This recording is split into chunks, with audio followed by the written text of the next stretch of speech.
Boas tardes e benvidos á Escola Oficial de Idiomas. Un ano máis contamos ca presenza do alcalde de Vigo, don Abel Caballero, e do concelleiro de Educación, don Santos Héctor Rodríguez, para entregar as bolsas Concello de Vigo 2014 aos mellores alumnos e alumnas da nosa escola.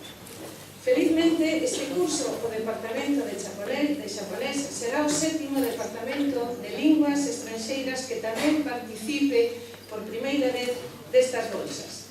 É unha excelente alumna, María Aránzazu Luna Díaz, que debe de estar por aquí, María Aránzazu, terá a posibilidade de disfrutar da primeira estancia lingüística de 15 días en Pequín.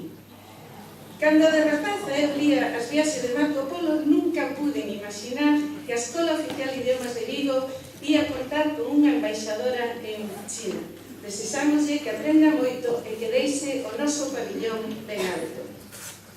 Como a partir deste ano estamos 7 departamentos de lenguas estranxeiras, porque tamén temos galego e español para estranxeiros, xa están todos con bolsas, o alcalde de Vigo debe de estar moi contento pensando a directora xa non me vai pedir nada máis. Equivócase, señora alcalde. E por que se equivoca? Por dúas razóns fundamentais. Primeiro, porque o alumnado desta escola sigue aumentando e, consecuentemente, debería aumentar o número de bolsas. E segundo, porque a actual participación de todos os departamentos de linguas estranxeiras nas bolsas Concello de Vigo estáse facendo a costa de reducir drásticamente o número de bolsas para os alumnos dos dous grandes departamentos de inglés e de francés, especialmente de inglés. Entonces, non pode aumentar a participación de novo alumnado sen incrementar o orzamento, pois iso é o que vulgarmente todos coñecemos como desvestir a un santo para vestir a outro. E aquí todos somos moi santos.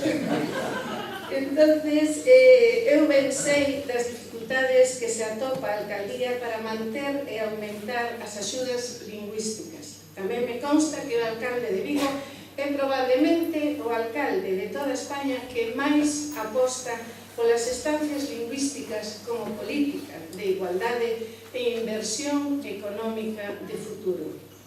Por iso, agora que parece existir un certo consenso no Concello sobre as bondades das estancias lingüísticas, sería estupendo un último esforzo que elevase un pouco a cuantía das bolsas para non perxudicar a ningún alumnado. Vai, en todo caso, para el, o noso agradecemento polo seu apoio, para o profesorado, o noso recoñecemento por seu labor diario, e os nosos parabéns aos protagonistas deste acto, os alumnos e as alumnas premiadas polo seu esforzo e polo seu talento. Moitas grazas.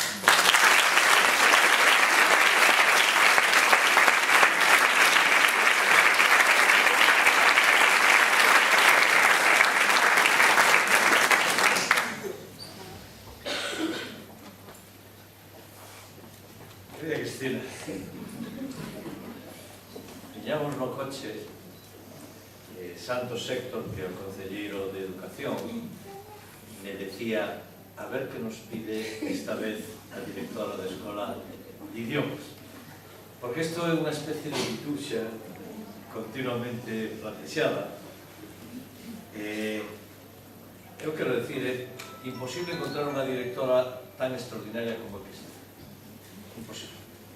A miña felicitación a todas vos e todos vos, estudiantes, profesores, porque Cristina é un modelo esencial de entender a docencia, a vocación da docencia, a docencia no público, e seguramente un reflexo do conxunto de profesores que formades esta escola de idiomas. Por iso, cada vez que falla unha petición, eu sei que está fundamentada, que é razonable. Por iso xa sou bastante proclive a decir que sí. Si na arriba ten que ver con idiomas, con estancias de idiomas nos países da fala da que se trata, todavía teño máis vocación a decir que sí. Pero vou a confesar que é a verdadeira razón pola que lle digo sempre que sí cando fai estas peticións. porque a directora, Cristina, é a miña vigilante das obras da estación de tren no tren do Ave. E é a que me informa. Alcalde, isto vai ben, alcalde van lentos, alcalde non me apuran bastante. Alcalde, hai un señor de negro aquí que non sei se virá a robar ou que vendrá a facer. E eu manteño unha perfecta información, o cual me dá unha gran ventaxa cando falo con a ministra de Fomento, porque estou moi enterado das interioridades da obra. Ela se pregunta sempre, e este como sabrá, se ali non vai. Os confieso en Cristina, que dentro do seu observatorio privilexiado que é a súa casa, porque vive na Vía Norte, perto da estación, me vai formando. Como é un traballo non remunerado, e o Estatuto dos Traballadores proíbe ter traballos non remunerados, teño que buscar unha forma de remunerar, con meu afecto personal, e a primeira e segundo tratando de decir que sí a todas as peticións que me fan. Así que me quedo con esta petición que di a Cristina, a estudiarei, e se podemos ter por seguro que sí, porque seguramente hai poucos recursos tamén empleados como os que dedicamos a este centro de estudios, seguro, porque estudiar idiomas, dominar idiomas, ser capaz de ter a fluidez na utilización é unha magnífica inversión en capital humano. E os idiomas, calesqueira que sexan, son a verdadeira dimensión do futuro e da globalización. Nos en Vigo vivimos en unha sociedade globalizada, sempre estivemos. En unha cidade como Vigo, que se globalizou na pesca con todo o mundo, no automóvil con Inglaterra e Francia, en industria da pedra con os máis exóticos países, falando os idiomas que tan siquiera Marco Polo efectivamente podería casi que soñar, as industrias turísticas que funcionan de forma perenne e a propia satisfacción de falar idiomas, ainda que non teña unha actividade directa máis alá do enriquecimento personal, pois seguramente sinalan a verdadeira importancia de atender a Escola de Idiomas de Vigo. Nos o facemos modestamente porque creo firmemente en a importancia dos idiomas e ademais o vivín en xentes de dimensión internacional ou dimensión mundial que tiñan unha gran deficiencia, non falaban inglés e se atopaban en grandes reuniones de ámbito mundial, daquelas que algunhas pasaron a historia, e me confesaban, eu estaba ali, non era capaz de falar ni inglés, ni francés. Pasade unha revisión rápida a todos os presidentes do goberno que hubo en España na democracia. Ningún fala ou falaba idiomas. E tede por seguro que o notan como unha grande deficiencia. E algúns me dicían a mí, que pudera falar inglés como falas ti, porque se nota unha enorme dificultad personal de transmitir en eses saltos de reuniones, de poder entablar unha amistad rápida sin ter un traductor ou unha traductora, que non veñe mal, pero non é o mismo nunca que falalo directamente. Pero me cambio a Vigo e me sitúo na planta de Citroën. Na planta de Citroën, cada vez que descolgan un teléfono e aparece alguén de outra planta de Citroën, falan en inglés. Se a planta de Francia, falan en francés. Pero cando un se desplaza ao Porto e levanta o teléfono, máis probable é que aparezca alguén que fala inglés, francés, alemán, italiano, portugués, japonés ou chinés mesmo. E, por tanto, é unha grande importancia, non digamos no naval, onde todo se fai en ámbito internacional. E iso digo no que vivimos, isto non é un territorio español ou galego de ámbito local, e que non vivimos na globalización.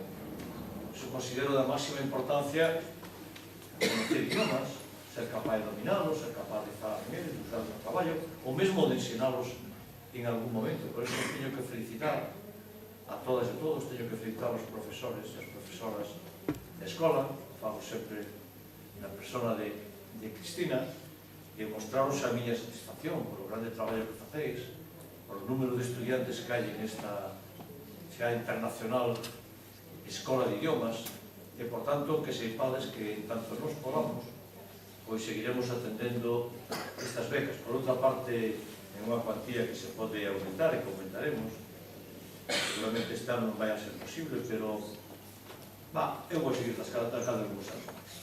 Ao cabo, cando veña para aquí, vou seguir 10 anos máis de alcalde. Este pequeno detalle da democracia de engaña de Dios, bueno, pero se non sou eu, será o que sexa, non? Se tratará de a importancia dos idiomas. Por iso, contar con todo o noso apoio, con toda a nosa vocación de atenderos, e non vou a contar por enésima vez, porque xa me sento un pouco extraño contando. A miña vocación de idiomas ven de que a primeira vez que tuve que ir a estudiar a unha universidade estranxeira, Inglaterra, era a miña segunda carreira, se había rematado unha segunda carreira, e cheguei ali e non falaba unha palabra de inglés. E aquilo foi un drama. Ter que estudiar o idioma e ao mesmo tempo un máster foi un drama. Despois lle colvín cariño, fixen o doutorado e xa me quedei dando clases ali. Pero foi un drama. Eu vivín nas miñas carnes. Por eso, Cristina, vai haber que dedicar máis recursos aos becarios. Moitas gracias.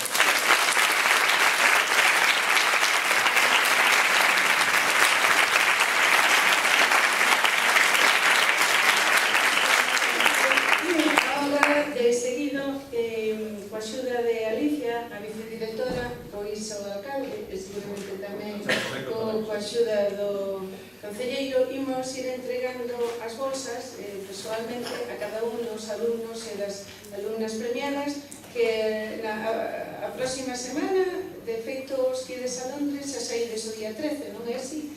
Bueno, verémonos no aeroporto, pero, bueno, os nosos parabéns de novo a todos vos por as vosas excelentes resultados e que as vosas estancias ali sexan moi provitosas. Pasamos entonces a pasar